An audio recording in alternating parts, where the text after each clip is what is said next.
Street-level grief in Toronto. Big money uncertainty in Ontario's colleges and a fresh flashpoint at the Windsor-Detroit border. While Olympic hockey is already giving us a read on who's dangerous. Later in the brief, the key question: can a U.S. president actually slow or stop the opening of the Gordie Howe Bridge? And what Canada can do about it.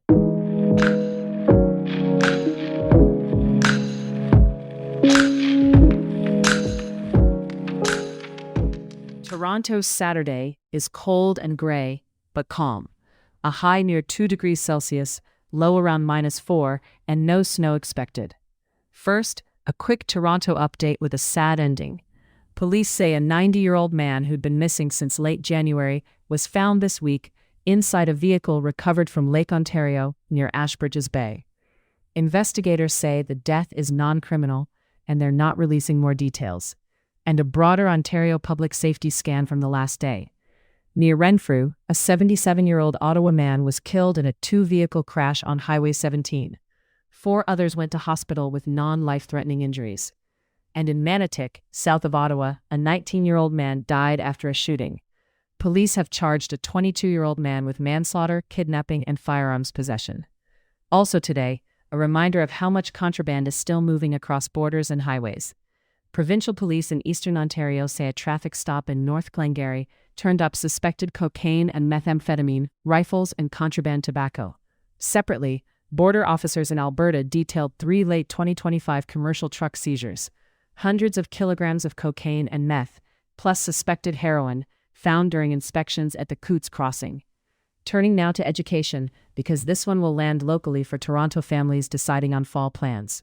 Ontario's fiscal watchdog, the Financial Accountability Office, says the province is not on track to meet its goal of balancing the budget by 2027, projecting an $8.5 billion deficit in 2027-28 under current policies. The government disputes that projection, pointing to different assumptions about spending and tax revenue. At the same time, Queen's Park is making 2 big moves on post-secondary costs. 1, it's ending the tuition freeze that's been in place since 2019, allowing tuition to rise. And 2, it's sharply reducing OSAP grant support, with the maximum non-repayable grant share dropping from 85% of tuition to 25% starting this fall. Here's the key point.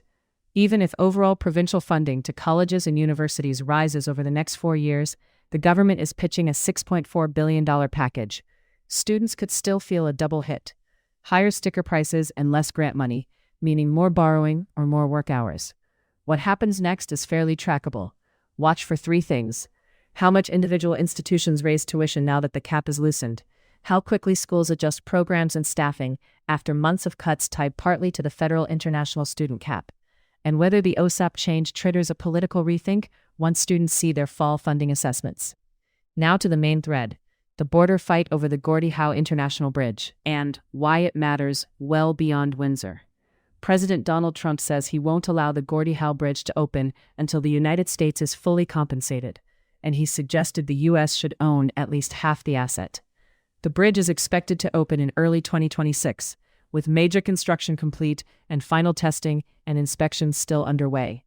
Canada paid the construction cost, reported around $6.4 billion in some coverage, and about $4 billion in another. But the bridge is publicly owned in a binational structure under the 2012 Canada-Michigan Crossing Agreement, involving Canada and the state of Michigan. Why does this matter now? Because this isn't just a political statement. It's aimed at a piece of infrastructure that underpins cross-border manufacturing schedules. Auto parts and finished vehicles move back and forth on tight timelines. Any uncertainty around a new crossing affects shipping choices, insurance, and planning, even before a single lane is blocked. The risk here is twofold. First, practical disruption. If the opening is delayed or threatened, trucking congestion at the existing crossing can ripple into factories and warehouses on both sides. Second, governance. A high-profile threat like this tests what, legally and operationally, a federal government can do to a project anchored in a Canada-Michigan agreement. Now there's also a political subplot. The private owner of the existing Ambassador Bridge, the Morone family, has long opposed the publicly owned Gordie Howe Bridge and is a major Republican donor. Reporting says Trump's comments came hours after the U.S. Commerce Secretary met with a member of that family, prompting scrutiny. U.S. House Democrats say they're investigating the administration's contacts with the Ambassador Bridge owner and are requesting records tied to the bridge and related communications. Meanwhile, Michigan Democrats in Congress have introduced legislation, the Michigan-Canada Partnership Act, meant to prevent federal interference with the bridge's opening or operation. Mid-brief callback to what we flagged at the top. Can a U.S. president actually slow this down? The honest answer today is that it's not fully clear how far this threat goes in practice. There are multiple levers: inspections, permits, operational coordination, and also multiple constraints: existing agreements, Michigan's role, and the economic blowback if cross-border commerce is visibly harmed. In Canada, Ontario's premier is urging Ottawa not to buckle, while Canada's Prime Minister says he's spoken to Trump and emphasized Canada paid for the bridge and that both countries' workers and materials were involved.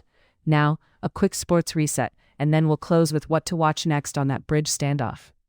At the Olympics, Day 2 of men's hockey, the United States opened with a 5-1 win over Latvia, outshooting them 38-18.